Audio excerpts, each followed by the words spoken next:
In this video, me and my friend Jack are going to be openly talking about mental health. If a topic like mental health does tend to trigger you, this may not be the best video to watch. Oh, your internet connection is unstable. Was that yours or mine? Okay, so introduce yourself. My name is Jack Hayworth.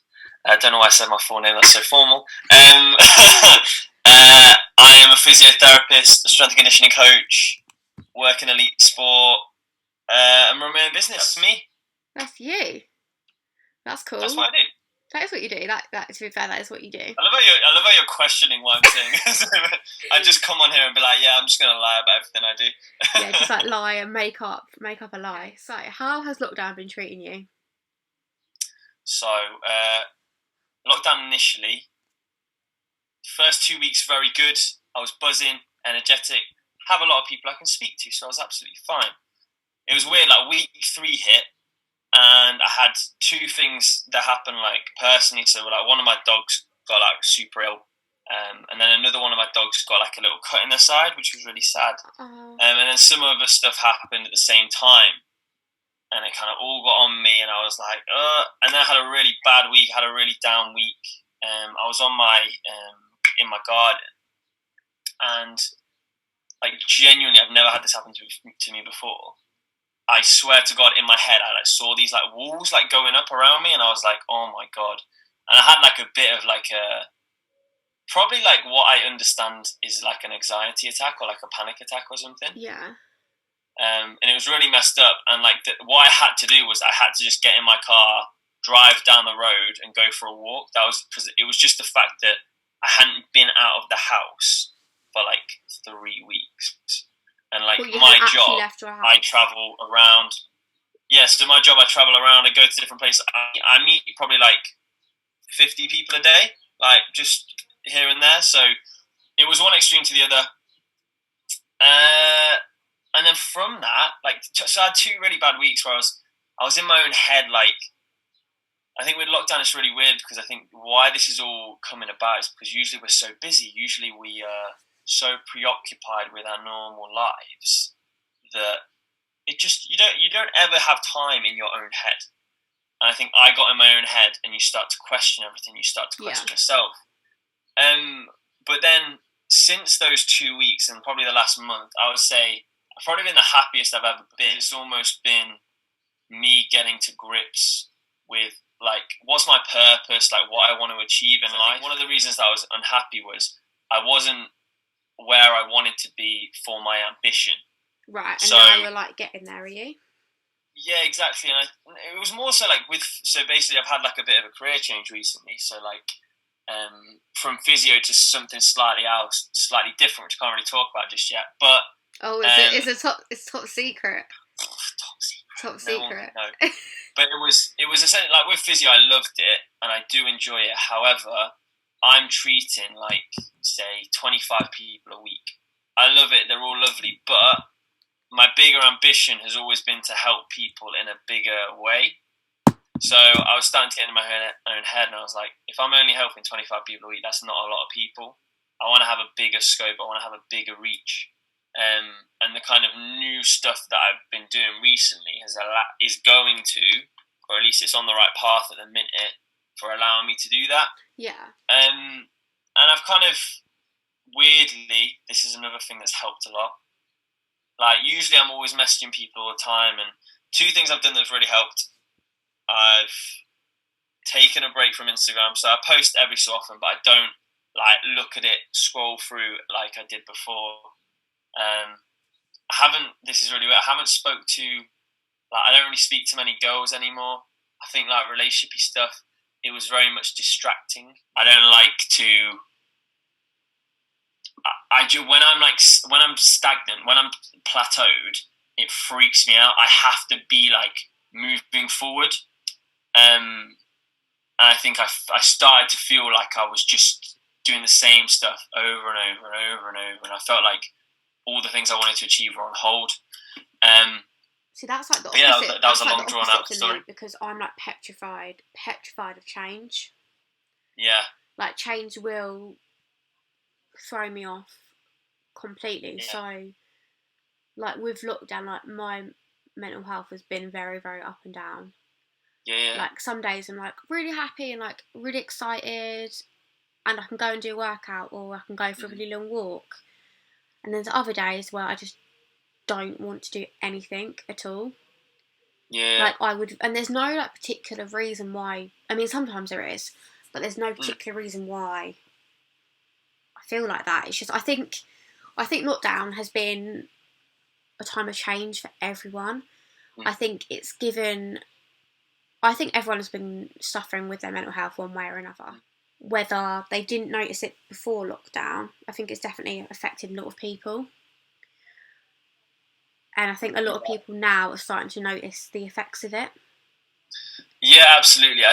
I think it's kind of what I said before a little bit. It's like you get in your own head and you don't have those things to fill your time, and like, but the big thing, and I won't get too like in my physio state of mind because all I want to do is help, and I'm just like, this is how you fix it, but I won't get like that. But with lockdown, like humans, we are supposed to have social connection. Yeah. When we lose social connection, like we begin to become lonely. And loneliness, like again, I don't want to be too. There's literal studies that show like loneliness is as dangerous for you as like smoking. Really? As like drinking. Like wow. Loneliness is we are built for social connection. When we lose that, what naturally happens is anxiety is there to cause change. You get anxious because your body wants you to change. Whereas in isolation, we can't change because we can't go out. We can't do the things that we want. So you get this vicious cycle of like anxiety, and you'll have a good day and then it will go down. And it's like, the thing is that I think a lot of people don't realise, like I'm struggling with mental health right now was the not normal thing, but that is what your body should be doing. Your body's working in a correct way because okay, that makes sense. I didn't think of it like that. Yeah, and I think that's really important to recognise, because I think a lot of people with mental health, and you can kind of, I can kind of ask you this as well, feel like you are odd or you feel like you are different to other people. Whereas like if you take it back a step, that's exactly how your brain should work. So everyone's kind of, their brains are all working the right way? Is that what you mean?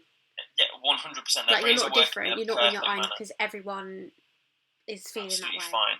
There's, everyone struggles with mental health at some point in their life. However, one of the most unhealthy things you can do sometimes is post on social media like everything's fine. So I see people who I talk personally to really struggling. Social media, rainbows, unicorns. Like, that's why like I've decided to just be like really open and honest. Exactly. Because I'm quite social media-y.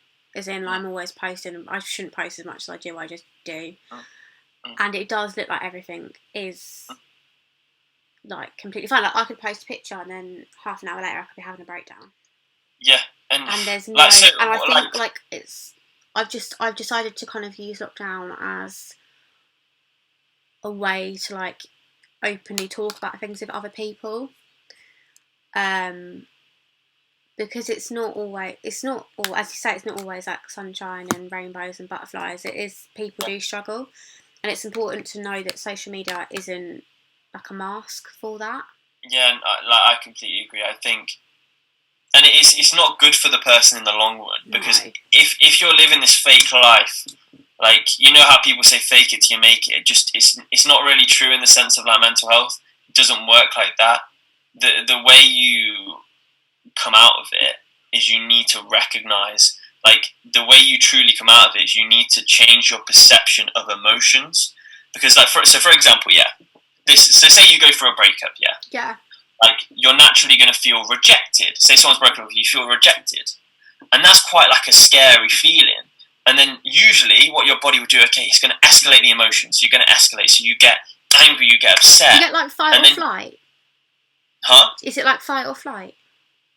Like kind of loosely, but like it's more the way your emotions escalate, and then you get to the point where you feel hopeless, and like that's the point that's the journey that most people go to. But when you're at that rejection point, you need to start to change your perception of emotion, because one thing that I think a lot of people don't realize is we're just like biological things, and like the feelings we get are always designed to cause change. Like it's an emotional message. Your body is giving you a message.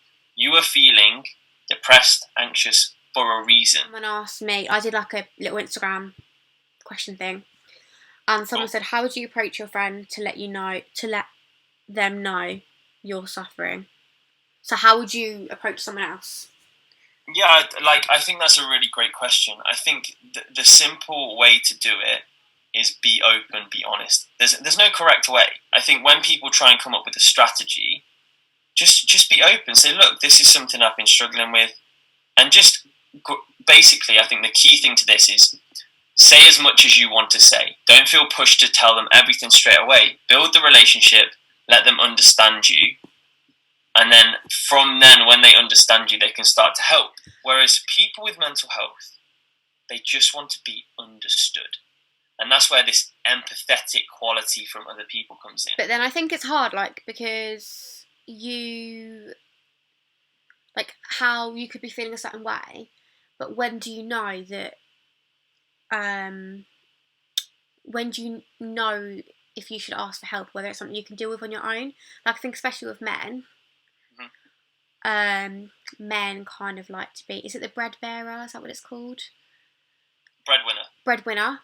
Men like to be the breadwinner, and they like to think that kind of everything's all right, and they're the person to lean on, if that makes sense. So it's kind of like, when do they, if you are struggling with your mental health, how do you know whether it's time to ask for help, whether it's something you can deal with on your own, because you don't want to look weak, even though looking weak shouldn't be a thing. I completely agree. I think that's a really, really good question. I think, first of all, in general, when you should seek advice is when everyone feels sad, everyone feels angry, everyone feels upset, everyone feels frustrated. When you're getting these feelings consistently for weeks, months, it's affecting your day-to-day life. You can't sleep, you can't eat consistently, and you don't know what to do. Get help. See, mine was a couple of weeks. Yours was? Yeah, I don't think, when I was in first year of uni, I don't think I left my bed for about a week. And I just, because I'd never experienced it before, I was like, what is going on here? Like, in particular, like, just for like my understanding, like, what do you struggle with? Like, what's your... So, originally, it was low mood. So back in first year, so what year are you in? 2020, so it would have been 2015. Wow, that's 5 years ago. I know. It was like low mood, anxiety, but it was like really irrational stuff. Like, I couldn't get on a train because I thought someone was going to come and push me into the tracks and things like that, like proper irrational stuff. Which I had therapy for, but then when I moved home from uni, it was more like real life stuff. So, am I going to get a job? Am I going to be successful? But everyone has those worries, but it was to the point where it would just like consume me. And also, I get really anxious, like not talking to people. Like, I am a confident person, but what really does get me is, as I said, about change. So if I'm texting someone constantly, and suddenly they don't reply for a few days, I automatically reflect that on myself, if that makes sense.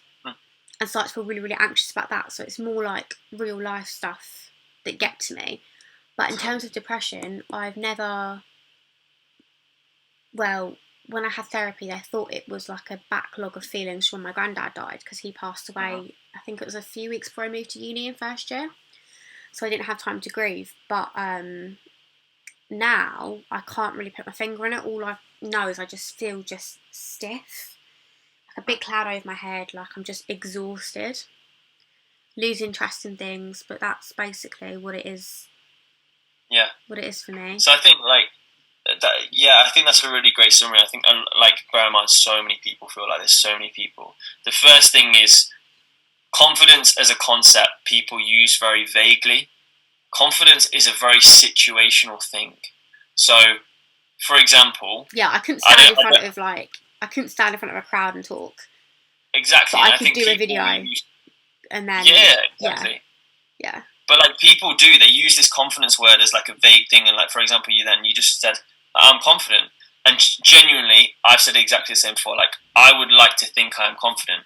You get me on stage in front of like 1,000 people, I'm like, hello, my name's Jack. Like confidence is always situational. So I think sometimes the whole concept of I'm confident, just like brush that aside.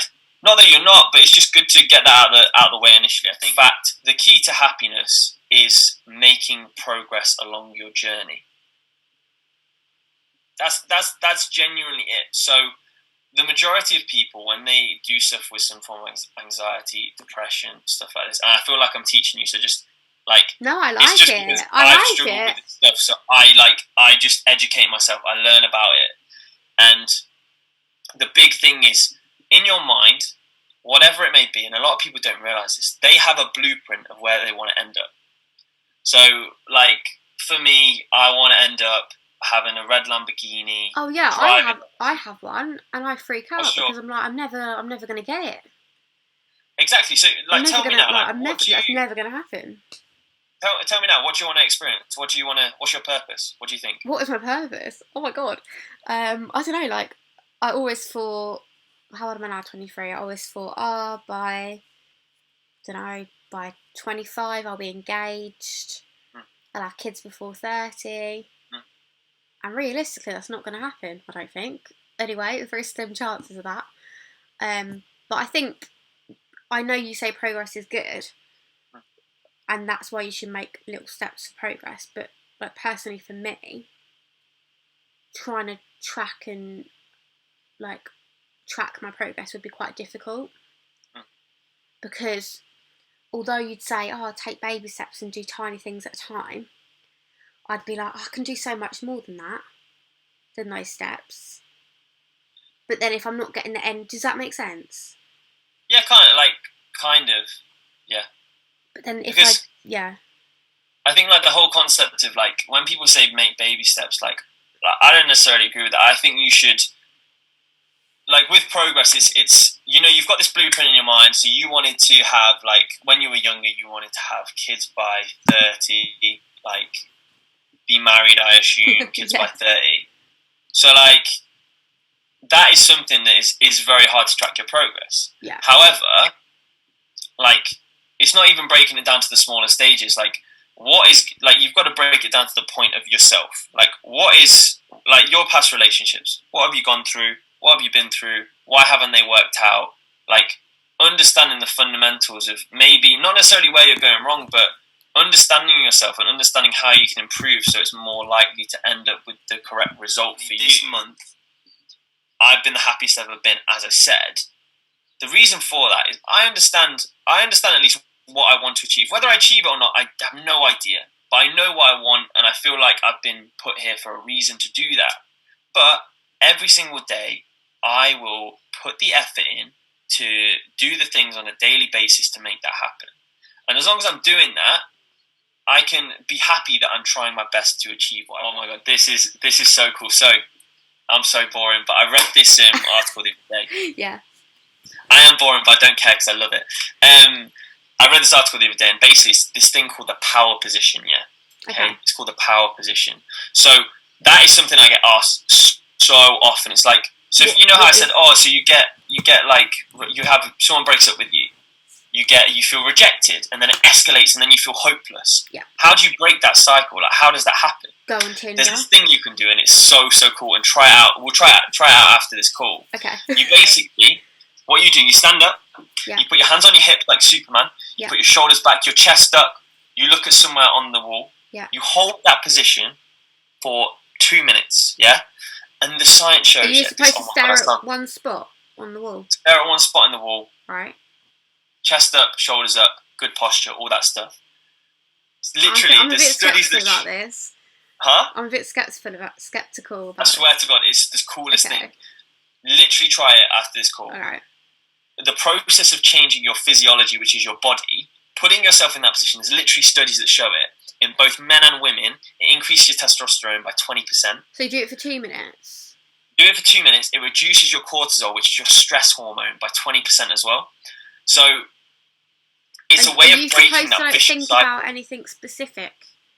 Don't have to think about anything specific. Purely changing the position your body is in changes those things about you. Okay, I'll have to give it a try. I'll Which give it a is, try after like, this. honestly, I swear to God, I've tried it before, and it's actually mental because, Mad.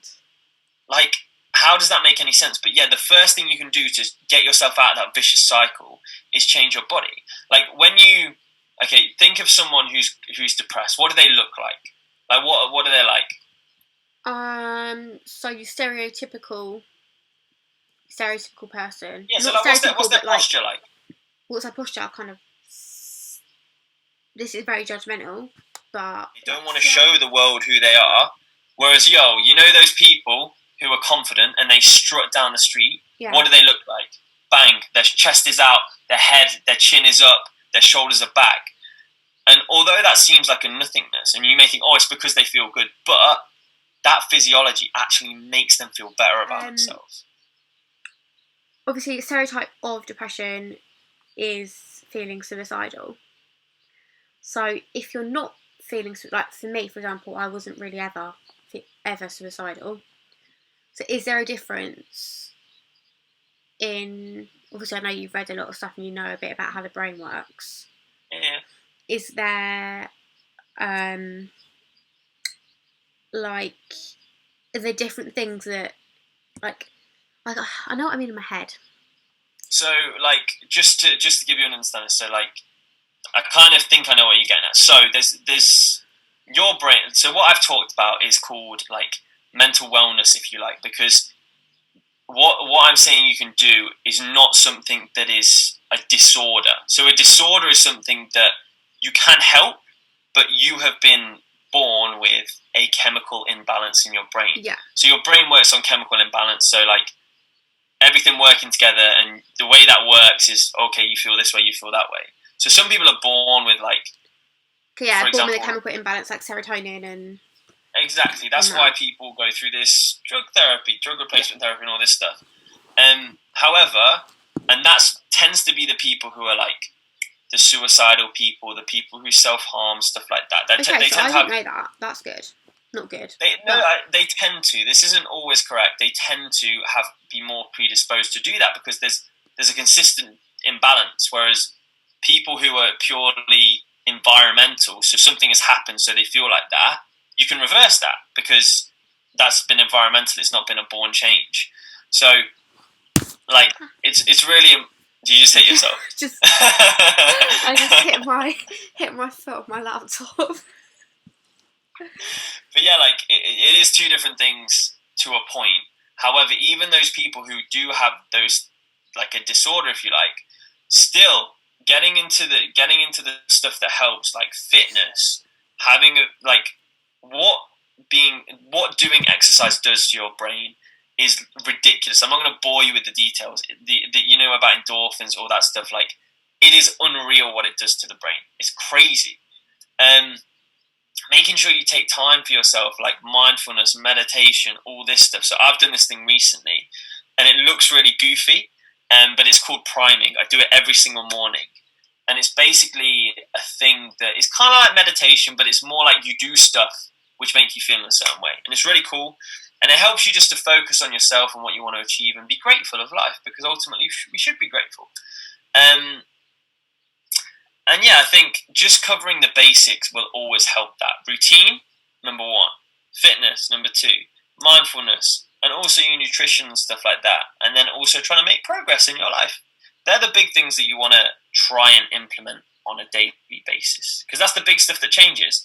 And then if you find they don't work, then you can go down the route of, the doctor stuff, and they can do their treatments. I don't know about that. As a male, Yep. Why do you think that people see men as seeking help a weakness? Great question. I think, number one, in a way, like, we have always been, like, if you go back to, like, ancient times, we've been providers. Like, there's always been that element about us that genetically we are supposed to provide. At a fundamental level, that's what we're supposed to do. So in this new age, where we've got all this other stimulus that's going on all the time, we're comparing ourselves to everything, and sometimes we can't provide. Like, it's the new world. It's not a world where your physical attributions can allow you to provide. So yeah, I do think it's a really, really big issue. I think it is something that is consistent. I think it's also the culture in which you're brought up in. Yeah. Because, like, I mean, for example, like, if we just take it back, like, gays, like, what, 50, 30 years ago, even, like, up to this day, like, there's always been a prejudice. Yeah, and why is that? definitely. Because you seem more feminine. So it's just another thing that makes you seem feminine, and it's stupid. Like, in reality, we're all equals here. We're all people who want to learn. We're all people who ultimately just want to be happy. And yeah, I do think it's a massive issue. I don't really know how to get any deeper into it. I think it's a huge issue, but I just think it's something that people need to understand. And like as a girl, I don't think that people suffering with their mental health is weak at all. I understand the perception. But yeah, I think I understand the perception. I understand what people think it might be. But no. To be fair, like, I'm not going to lie. I do think it's something that is, and it's the culture we live in. Like, even genuinely, I swear to God, like, I haven't posted on Instagram for like a week or something. I probably had 50 messages going like, "Oh, are you struggling? Like, what's wrong with wrong with all this shit?" Yeah, I swear to God, I was like, "Yo, I'm just taking a break from Instagram. Chill out." Like, and it's almost like people are like straight away like ready to just like rip into you. Not that I don't know if that's what the intent was, but it's almost like maybe because people are being more mindful of men and their mental health, that they are just being like Jack hasn't posted, like, is everything okay? And they're just kind of they are just. Everyone was sharing it recently because the male like suicide rate is crazy at the minute. So bad. And it's because we feel, I say we as a gender, feel like we can't. Yeah, we can't seek help. Do you feel like you could seek help if you needed it? I think I could, but that is purely before. When I was 17. Before you did your degree. Like, I would have been very skeptical because. Interesting. I think first and foremost, you want to know you have something that you can't fix yourself. Guys like to fix stuff. Yeah, they're there's a book called Men are from Mars and Women are from Venus. Yeah, exactly. And men are like the fixers. Yeah, and that's what they want to do. They want to constantly fix things. It's why there's so many issues in relationships, because women want to be understood and men want to fix the issue, and then there's a clash. 75% of people who struggle with mental health issues don't seek help or guidance. How crazy is that? And that's generic. I would obviously say that that's probably a higher percentage of men, but that's generic. They don't want to seek help because it's seen as weak. She's sad all the time. Why is she attention seeking? All these things are genuinely like perceptions people actually have. Like, that is something that exists, and we talk about it in a really open way now. However, see, that's like with me. Like, see, like when I post my stuff on Instagram, automatically I'm like, oh my God, like people are gonna think I'm attention seeking. Yeah. And it's like, it is just something that it is just a perception that sadly, like, you think people have of you, right? Like, people don't understand that it's physical. Like, mental, like depression, anxiety, you can see inflammation on the brain. You can see physical changes. So it's a physical thing that's happening. I think that is the biggest issue. People think it's rubbish. It's like it doesn't exist. Whereas you can literally see it's a physical thing. You can wait. What? So if you did a brain scan, you can see it. So in specific types, you can literally see inflammation on the brain. You can literally see, like, they do like heat maps and stuff of the brain. You can literally see what's happening. That's mad. So like, there's physical things happening in your brain that are making you feel a certain way. And as an individual, it's your job to try and understand that and try and use some of the techniques that I said today to try and let's flip that imbalance. Let's change up those chemical reactions in our brain and make us feel happier. Mm-hmm. Body image. Oh, body image on dating apps. Have you ever used a dating app? Like Tinder, no. or Hinge, or Bumble? No, I've never.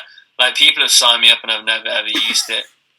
Like, I don't like I just don't like the concept, to be honest. I don't think I like stuff to happen organically. So this is a concept, though. It's obviously judging someone by the way they look. Yeah. And if you're not, and I guess it's all about your self-esteem and how the way you look affects your self-esteem, which then affects obviously your mental health. Absolutely. So yeah, body image and body dissatisfaction is a big thing, and the big problem at the minute is people would rather accept what they have than try and change it. Oh my god, that's literally me. But it's one of them things that's a very natural thing to do because it's easier. Like, yeah. It's easier to look in the mirror and think, like, oh, like, this is how I am. Like, this, I don't need to change. Like, there's these big women in catalogues and all this stuff. And it's really great as long as you're, in my opinion, you should be healthy. You should promote being healthy. And if you're bigger, absolutely fine. It's all about health. But the problem is at the minute, there's unhealthy people who are promoting certain types of body which make people want to accept it. But in reality, you'll look in the mirror and you won't like what you see. And there's very simple ways to change that. There's really simple ways to change that. And it's about, again, it's all about this progression aspect. As long as you're trying to make the right changes to your body, you can have pride in that. I do, back to the actual issue, which I've gone massive on a tangent with. In terms of judging people by their looks, it's a huge issue. It's a huge thing that exists right now. However, it is kind of human nature that we judge people, because it's like when people go in a club, like, oh, you spoke to her because she looks like this, and you're like, well, there's no other way I can judge someone until you talk to them. Yeah. You know?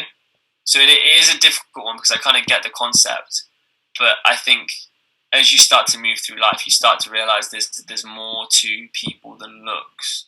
Well, I don't understand.